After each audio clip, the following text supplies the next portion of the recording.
A new level. To discuss that, I'm joined by Sudhir T. Devare, former Secretary MEA, Dr. Sreeram Chaulia, Professor and Dean, Jindal School of International Affairs, Professor GBC Naidu, Chairman, Indo-Pacific Study. I welcome you all to Newsnight. Last year we saw how this partnership between ASEAN and India, Mr. Chaulia, was taken to the strategic partnership level. How important do you think is that elevation? Yeah, I mean, we need to define strategy in a more broader sense. Economy is, in a sense, also part of it. But we're also then looking at how our presence militarily, economically, and even through educational initiatives, the ES is involved in the revival of the Nalanda University back in India. All these connections add up to some kind of strategic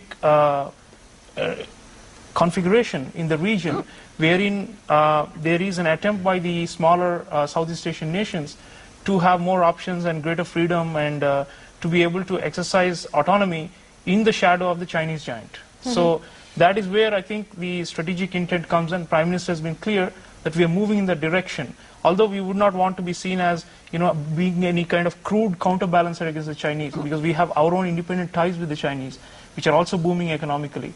But the main import of this strategic context here is that we are looking at this new concept of the Indo-Pacific that moves beyond just the Asia-Pacific, where we, through concentric circles, ASEAN has expanded. First you had ASEAN, then ASEAN plus 3, which is China, Japan, South Korea, and then they went beyond it and they brought all these extra-regional powers into the play through this East Asia Summit, which includes the United States, includes Russia now, and of course India and Australia.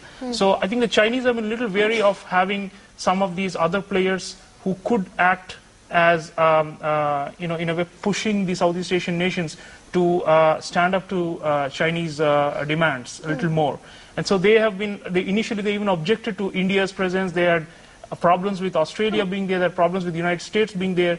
The Chinese have felt that, these are all, they don't belong here. And as Ambassador was saying, these are from outside the region. Let me take Professor Naidu's But we got in, and now we are central, I think. Absolutely. On the issue of the maritime dispute in that region, the Prime Minister has reiterated what has consistently been India's position, that international laws should apply to maritime disputes. That would be perhaps to the chagrin of China, but the ASEAN countries look towards India as a source of strength when it comes to that, isn't it? Absolutely. Even John Kerry, who was substituting for President Obama, said something very similar. He said, rule of law must apply, they support the code of conduct and so on. So code of conduct is a way to make China sit around the table with the entire group and to try and sort out the differences rather than one-on-one, because the Chinese preference has been because of the asymmetry of power. They like to go one-on-one with Vietnam, one-on-one with Malaysia, one-on-one with Taiwan and so on. But the idea has been that ASEAN is a grouping, right? And we need to strengthen the grouping. Indonesia is central here. The fact that India and Indonesia are getting closer is good because Indonesia has traditionally been the leader of the ASEAN pack. And Indonesia has always been trying to build a larger regional consciousness and a regional front.